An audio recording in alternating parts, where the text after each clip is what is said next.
Sri Sai Satcharitra, Chapter-9. Effect of compliance and non-compliance with Baba's orders at the time of taking leave. A few instances. Mendicancy and its necessities. Devotees' experiences. Baba fed sumptuously. How?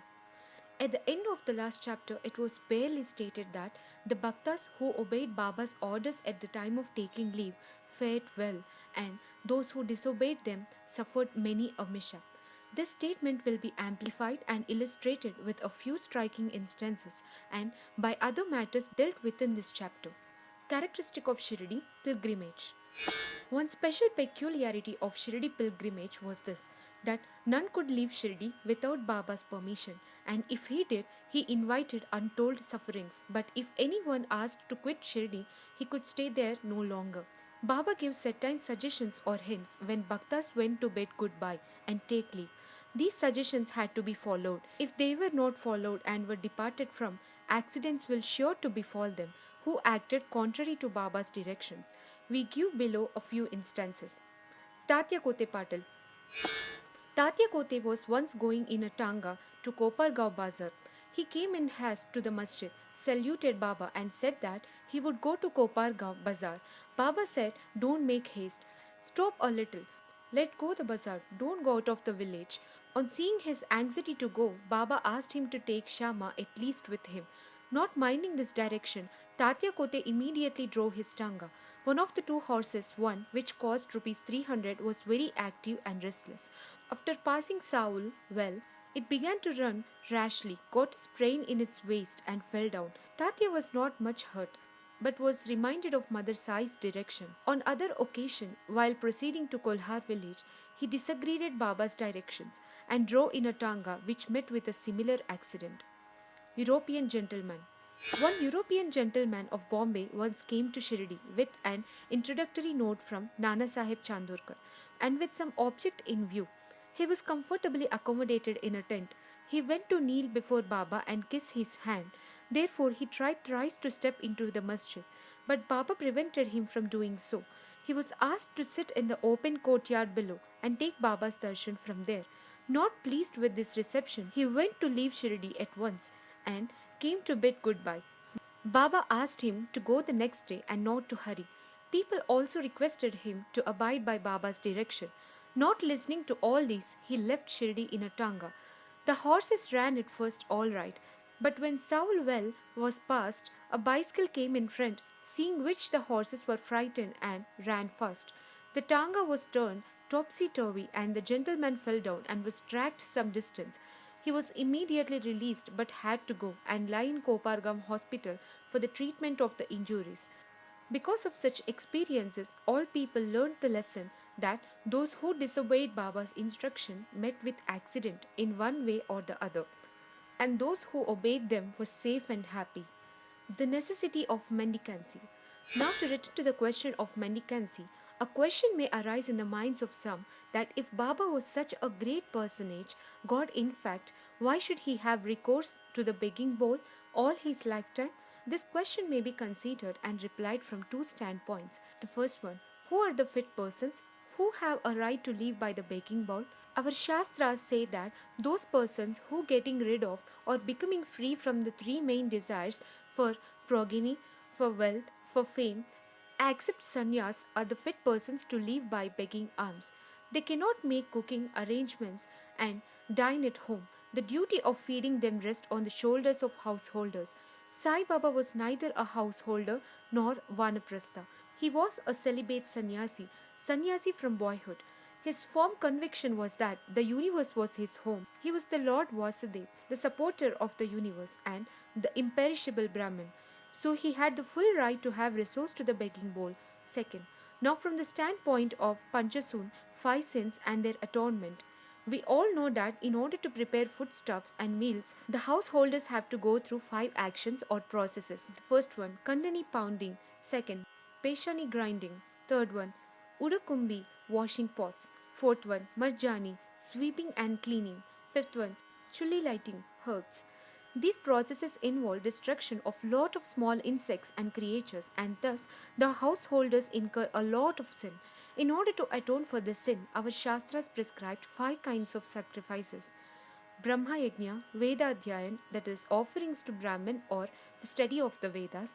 Third one, Pitra Yajna offerings to the ancestors. Fourth one, Deva Yajna offering to the gods. Fifth one, Bhuta Yajna offerings to the beings. Sixth one, Manushya Atiti Yajna offerings to men or uninvited guests. If these sacrifices enjoined by the Shastras are duly performed, the purification of their minds is effected, and this helps them to get knowledge and self realization.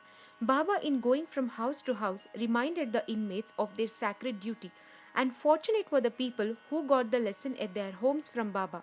Devotees' experiences. Now, to return to the more interesting subject, Lord Krishna has said in the Bhagavad Gita 9:26, "Whosoever devoutly offers to me a leaf, a flower, or a fruit or water of that pure hearted man, I accept that pure offering."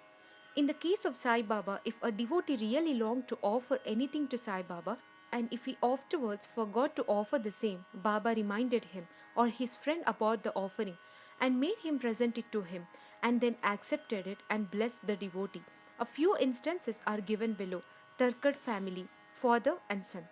Mr. Ramachandra Atmaraman alias Baba Sahib Tarkad, formerly a Prarthana Samajist, was a staunch devotee of Sai Baba. His wife and son loved Baba equally and perhaps more. It was once proposed that Master Tarkad should go with his mother to Shirdi and spend his May vacation there, but the son was unwilling to go, as he thought that in case he left his home at Bandra, the worship of Sai Baba in the house would not be properly attended to, as his father, being a Prarthana Samajist, would not care to worship Sai Baba's enlarged portrait. However, on his father's giving an assurance of oath that he would perform the worship exactly as the son was doing, the mother and the son left for Shirdi on one Friday night. Next day, Mr. Tarkad got up early, took his bath, and before proceeding with the puja, prostrated himself before the shrine and said, "Baba, I am going to perform the puja exactly as my son has been doing, but please let it not be a formal drill." After he performed the puja, he offered a few pieces of lump sugar as naivedya, which were distributed at the time of lunch. That evening and on Sunday, everything went on well. The following Monday was a working day, and it also passed well. Mr. Tarkad, who had never performed puja like this in all his life, felt great confidence within himself that everything was passing on quite satisfactorily according to the promise given to his son. On Tuesday, he performed the morning puja as usual and left for his work. Coming home at noon, he found that there was no prasad to partake of. When the meal was served, he asked the servant cook, who told him that there was no offering made that morning and that he had completely forgotten then to perform that part of the puja, that is, offering naivedya. After hearing that, he left his seat and prostrated himself before the shrine, expressed his regret, at the same time chiding Baba for the want of guidance in making the whole affair a matter of mere drill. Then he wrote a letter to his son stating the facts and requested him to lay it before Baba's feet and ask his pardon for his neglect. This happened in Bandra at Tuesday noon. At about the same time, when the noon aarti was just about to commence in Shirdi, Baba said to Mrs. Tarkad, "Mother, I had been to your house in Bandra with a view to having something to eat. I found the door locked. I somehow got an entrance inside and found to my regret that Bau, Mr. Tarkad, had left nothing for me to eat, so I have returned from there without eating anything." The lady couldn't understand anything, but the son, who was close by, understood that there was something wrong with the puja in Bandra, and he therefore requested Baba to permit him to go home. Baba refused the permission but allowed him to perform puja there. Then the son wrote a letter to his father stating all that took place at Shirdi and implored his father not to neglect the puja at home. Both these letters crossed each other and were delivered to the respective parties the next day. Is this not astonishing? Mrs. Tarkad. Let us now take up the case of Mrs. Tarkad herself. She offered three things: bharit, roasted brinjal eggplant, mixed curds and spice. Second, kacharia, circular pieces of brinjal fried in ghee. Third one, peda. Let's see how Baba accepted them. Once, Mr. Raghuveer Bhaskar Purandare of Bandra, a great devotee of Baba, started for Shirdi with his family. Mrs. Tarkad went to Mrs. Purandare and gave her two brinjals and requested her to prepare bharit of one brinjal and kacharia of the other. When she went to Shirdi and served Baba with them, After reaching Shirdi, Mrs. Purandre went with her dish of barit to the masjid when Baba was just about to start his meals. Baba found the barit very tasty, so he distributed it to all and said that he wanted kachariyas now. A word was sent to Radha Krishnamai that Baba wanted kachariyas. She was in a fix, as that was no season of brinjals. How to get brinjals was the question.